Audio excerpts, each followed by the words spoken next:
Селата са мястото, където се пази вкусът, духът и обичта към земята. Мястото, където все още се съхраняват и провеждат пъстра палитра от празници от миналото, свързани с плодородието, трапезата, сезоните. Мястото, където животът тече по-тихо и има вкус на истинско. Хората живеят в хармония с земята и пазят обичаите и традициите си.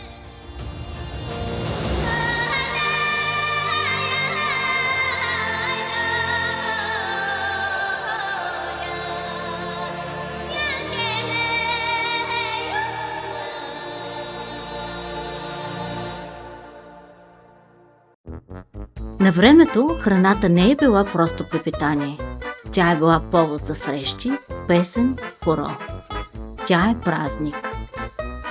Старозагорското село Богомилово, на няколко километра от романтична Стара Загора, всяка есен се провежда едно пъстро, шарено и ароматно събитие – празникът на лютеницата и землината. Сред усмивките на хората, сред аромата на печени чушки, аромат на минало и топли есенни спомени, оживява духът на българското село.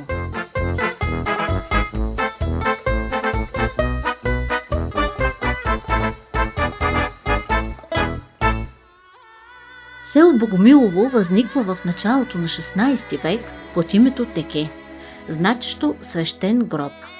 Името идва от намерен саркофаг, намиращ се днес в малка постройка. Турците са го мислили за свое светилище. Идвали са хора от различни краища да се молят и да вземат шепа вълшебна пръст от това свято място. Легендата разказва, Мюмюн баба завладял цялата околност и се заселил тук. Веднъж, когато се разхождал по северните склонове, хвърлил копието си на земята. То се забило в мочурливата почва и след изваждането му потекла кристално чиста вода, която прекарал в селото. След освобождението в селото масово започват да се заселват български семейства. През 1906 година селото се преименува на Богомилово, означаващо побългаряване. Инициатор на празникът на лютеницата и земнината е Народно читалище Иванка Терзиева. Дейни, отдадени и енергични, те активно допринасят за народополезната културно-просветна дейност в селото. Читалището в село Богомилово е единствената културна институция. Работим съвместно с кметство, с пенсионерски клуб. Тук има детска градина. Дълго време озряваше какво точно да направим. През 2023 година спечелихме проект към Национален фонд култура, който ни даде много силен тласък да повярваме, че това може да се реализира, че може да се разраства, че има бъдеще, има търсене. В България хората търсят досег до корените си, до традиционната храна, до фолклора, до пъстротата. Тук се създават приятелства, разменят се практики, рецепти. И всъщност празника, действително от първо издание до трето издание, което е тази година, всъщност се отроява така доста силно като интерес, като участници, като емоции, пъстрота и също като участници, като изложители. По-важно за нас е, че тази година участниците, които се записаха в този фестивал, в фолклорната и в кулинарната част, които са паралелни фестивали, са вече от над 8 области, което за нас е много важно. Това означава, че празника вече се чува извън на област Стара Загора, извън читалищата, с които работим. Разменят се практики, рецепти. Ние правим един деплян с рецепти, който всяка година обогатяваме от първото издание до сега, като събираме рецепти освен тук от региона, така и от читалища и от села, които имат тематични празници, които имат специфични рецепти, които са традиционни. Което ще направи така тук региона да се извадят такива по-стари, непознати рецепти, които не се практикуват, защото хората на времето са правили много консервирана храна. Сега това започва леко по леко да се търси. Видно от това как хората минават покрай кулинарния фестивал и покрай изложителите, които предлагат храна, става ясно, че всички търсят вече истинската чиста българска храна. Аз много бих искала, въпреки че това пак е нещо, което нито зависи от нас, но зависи от всеки българин, ние да започнем да работим по това да запазваме българската храна като запазен български продукт на европейско ниво, на световно ниво, така както го правят наши съседски държави, с лекота запазват тези традиционни храни като тяхна запазена марка. Ние имаме толкова храни, които сме дали, запазени, продължават и можем това да го защитим. Тук имаме силната подкрепа и на фирма Дерони, като местен жител на село Богомилово. Де-факто градините на Дерони се намират тук. Ние можем да работим по това лютеницата, консервирани храни от този тип да се запазят като български продукти. И аз мечтая малко мащабно.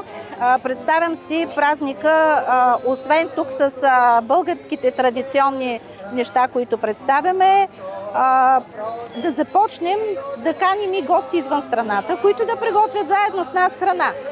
На първо място това са държавите на Балканите, които са около нас, които са близки като традиционни храни, като култура, като много неща. Мисля, че това може да се получи. Работим по въпроса. Даже и по-далеч сме стигнали, но няма да издавам. Когато това стане реалност, считам, че може да се реализира тук. Празникът на лютеницата и земнината се провежда и с подкрепата на местната власт, която вижда в това събитие не само един празник за населението, но и начин самото село да бъде още по-обичано и разпознаваемо. Празникът наистина се развива много добре в годините и както казахме на откриването, при първата година имахме 20 шатри, после бяха 50, сега са 65. Наистина много хора искат да присъстват на празника. Много интересни кулинари има, то това е най-важното. Най-важното на празника е тази традиция да се запази и всеки да покаже какво може да направи и какво прави всъщност, за да може други хора да се помъчат да го направят също. Ако така се развиваме, община Стара Загора трябва да помисли за по-голям площад в село Богомилово на първо място. Нещо, което най-много ме радва тази година е, че тая приемственост вече има.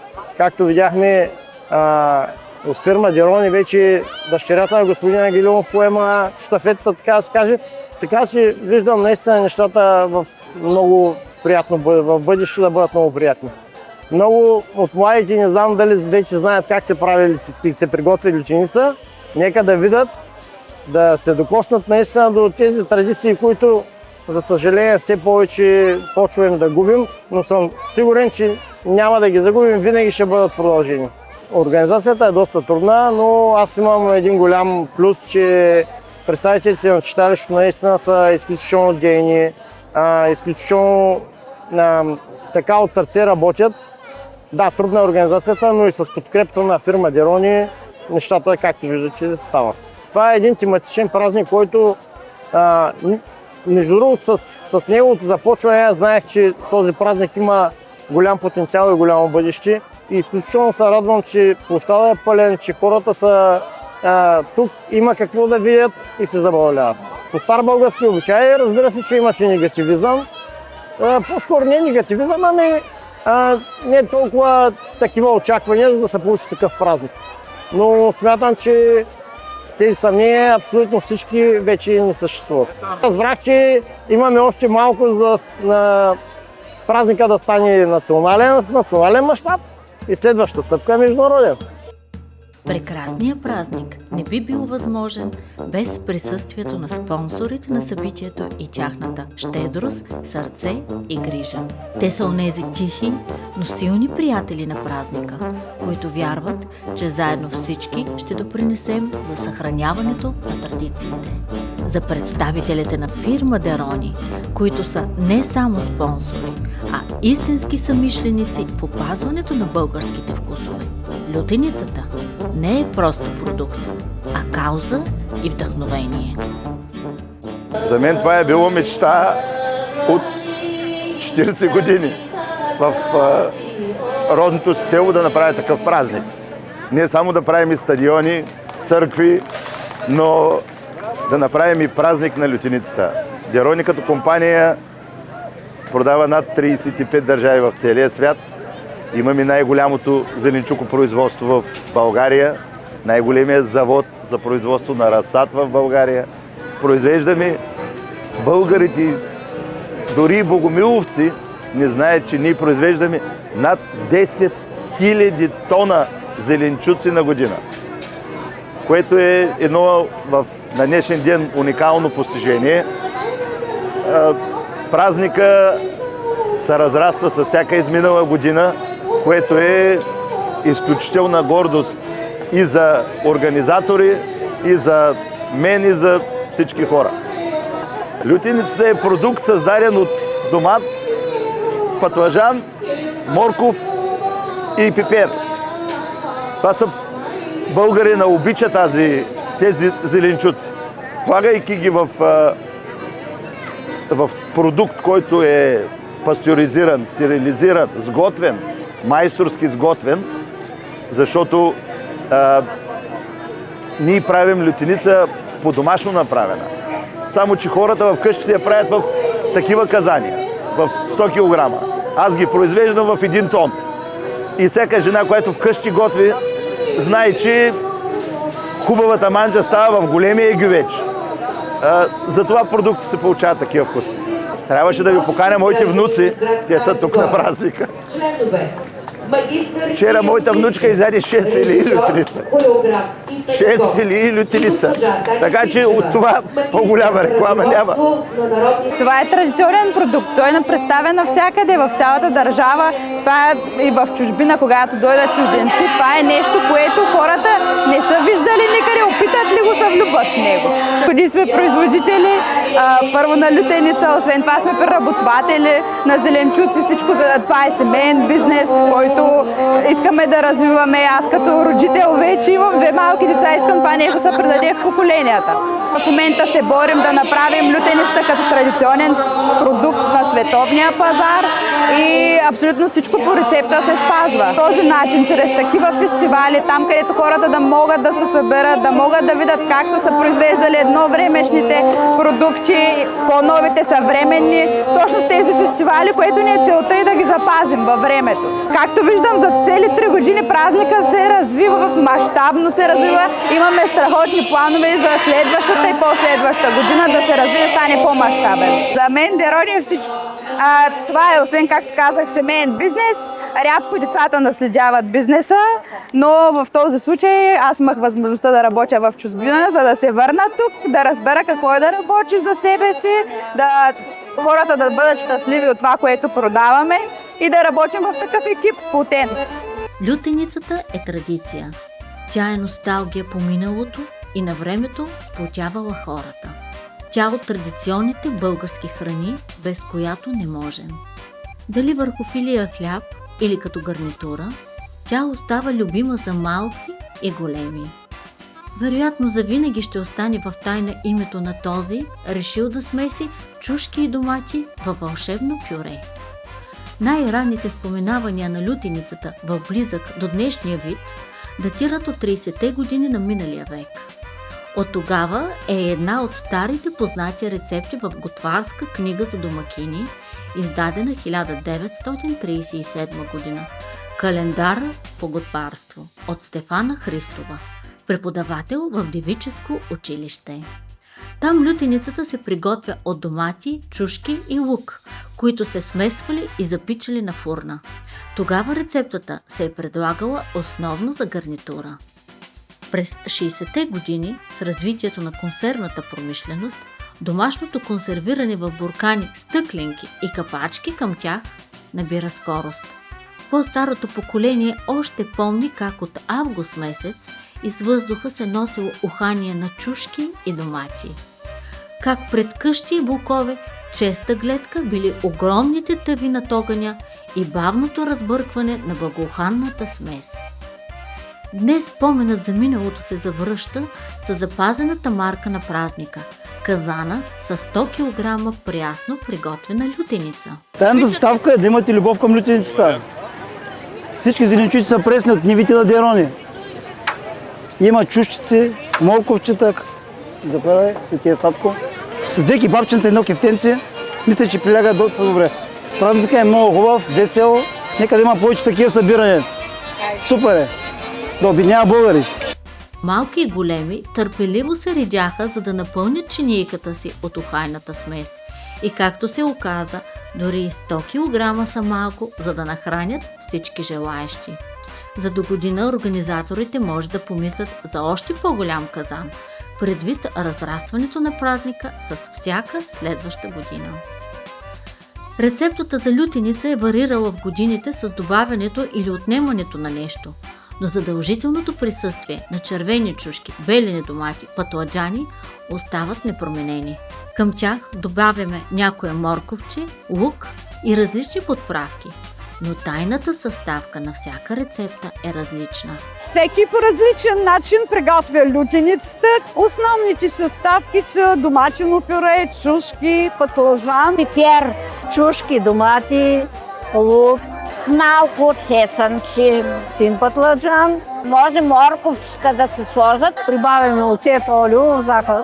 Това е невероятна красота. И се изваря в една голяма тава 3 часа. Но то е по усмотрение на който я прави лютеницата. Аз не слагам. Моята рецепта е 6 кг червени печени чушки, 3 кг печен патладжан и 3 кг домати. Едната баба правеше лютеницата от чушки и домати. Другата баба я правеше с чушки, домати, патлажан слагаше вътре, чесън и така нататък. Тоест, лютеницата е с всевъзможни зързавати, които се раждат на българската земя. Тайната съставка е много бавно и дълго да се приготвя. И после се хапва с удоволствие. Някога приготвянето на зимнина е било истински ритуал. Събирал се е целият род, всеки със своята задача. Трудът е бил споделен, а вкусът незабравим. Предаването на тези рецепти става благодарение точно на такива събития и на желанието и родолюбието на участниците. Днес тук участват голям брой читалища, които представиха характерни и обичани рецепти, запазени и предадени във времето. Ние сме Марианна и Емил Ангелови и това, което ни събира и което показваме за пореден път днес е сладко. Това е сладко. Днес правим демонстрация на варене на сладко от динени корички. Това е стара семейна рецепта на моя съпруг, който е от град Любимец. Показваме как се приготвя рецептата и съответно имаме и идеята ни е да вдъхновим хората да се завръщат към корените си, към забравените рецепти на баба, старите вкусове, които са локални, които са с продукти от градовете, селата, където сме израснали, където са нашите корени. Конкретно от динени кори е от моят град Любимец и е по стара рецепта от моята баба, която рецепта е уникална с това, че се прави от корите на динята.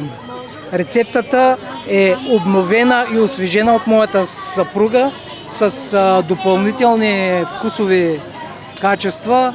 Това е месестата част от лимона и допълнително се слага за свеж и аромат масло от бергамон, което е натурално масло, което придава свеж и хубав вкус на самите динени кори, макар че се водят като изхвърлена част, която ни е нужна от самия плод. Българската домакиня винаги е била гениална да прави от нищо нещо и от малко да храни голямо многочислено семейство. И аз го виждам като гения на нашите баби, които са съхранили рода и са го умножили във времето.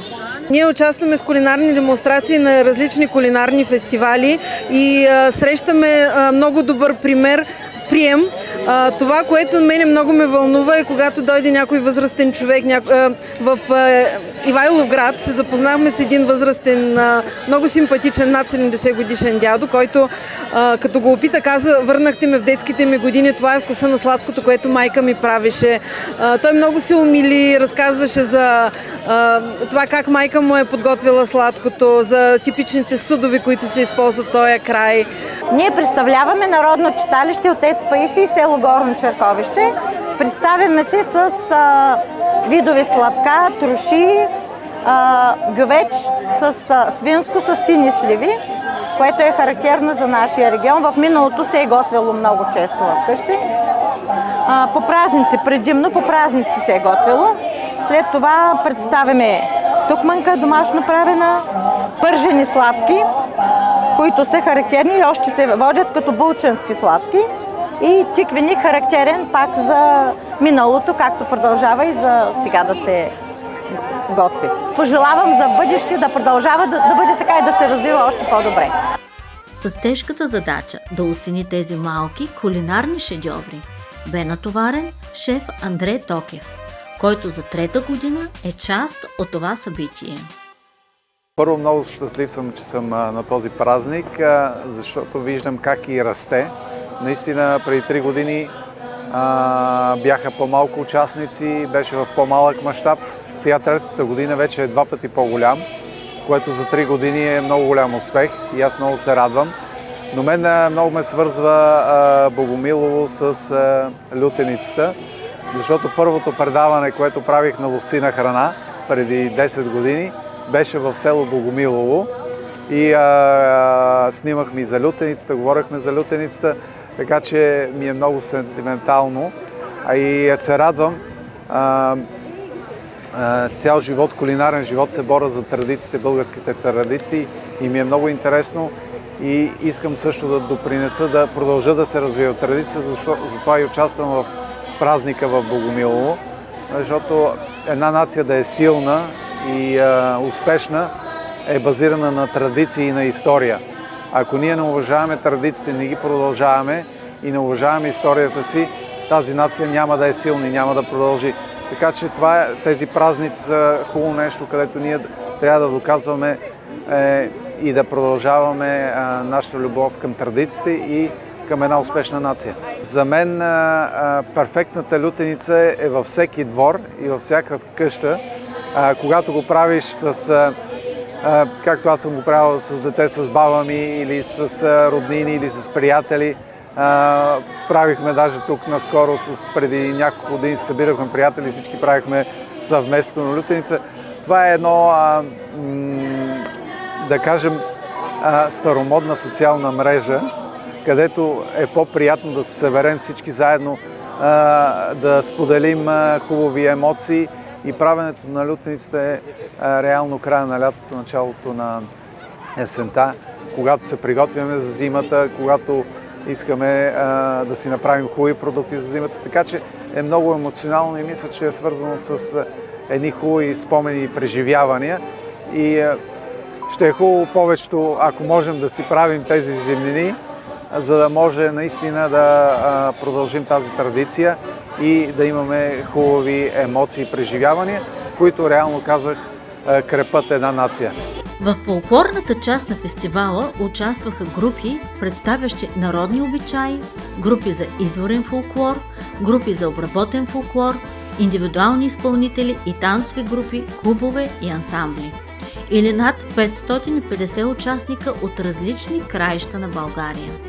Те бяха оценявани от жури, което наблюдаваше всяко изпълнение с внимание и усмивка.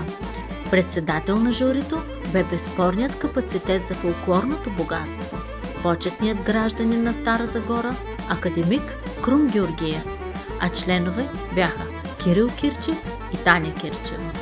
С опит и чувство за детайла, те трябваше да определят най-добрите сред толкова много талантливи участници. Това, че аз съм жури на много събори, но съборите се правят само заради това, че има една част от българския фолклор. Това са песните и танците. А тук всичко е събрано на едно. Песни, танци, кулинария, цялата фолклорна култура на народа ни я има тука.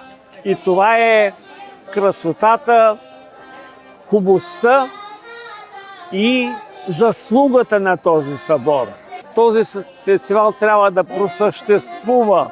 Такива трябва да направим и съборите в България, за да може съборът да бъде единен за традицията на нашия народ, които сме получили от поколения преди нас. И това е заслугата на този събор всъщност, че отново събра на едно място традицията, било то духовна, било то и материална, каквато е хранителната култура. Първо наистина искам да поздравя организаторите и спонсорите на това мероприятие. Верно, трета година вече сме на жури на този събор и се вижда как всяка година става все по-масово изпълнението, тъй като идват много нови участници от страна на фолклорните изпълнители, от страна на занаятите, от страна на производителите на зимнина и лютеница. Просто празника се развива и то се личи, за което се радваме, разбира се. Както винаги са се постарали да се подготвят, тъй като все пак има и конкурсен характер това мероприятие. И се радвам, че все повече деца участват и се запознават с българския фолклор. Тоест има една приемственост, която ние търсим, за да може този фолклор да остане колкото може по-жив и в оригиналния си вариант. Млади и стари се събирали на мероприятия, за да могат да се учат песните, да се учат обичаите и изобщо целият български фолклор.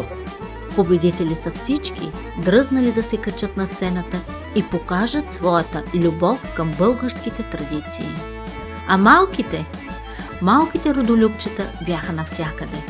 От сцената, където звънките им гласчета огласяваха празника и малките им крачета в ритъм пресъздаваха танците на своите предци, до казана с лютеница, където лакомо се облизваха на ароматното богатство. От публиката, където наблюдаваха и може би мечтаеха един ден да са под светлината на сцената, до детските ателиета, където твориха бъдещето. С усмивка и надежда, че един ден точно те ще продължат традицията на празника. В края на вечерта, след залеза на умореното слънце, станало свидетел на толкова много песни, танци и усмивки, ароматът на лютеницата все още се носеше във въздуха, заедно с ехото от мелодиите от всички краища на България. Финалът на тази незабравима емоция бе концертът на ангелогласната Деси Добрева, която обедини всички и превърна края на празника в магия. Той събра всички в името на една идея – да запазим, съхраним и предадем българското. След всеки празник остават усещането за щастие, песните, спомените за изживяното и надеждата за следващите вълнуващи срещи.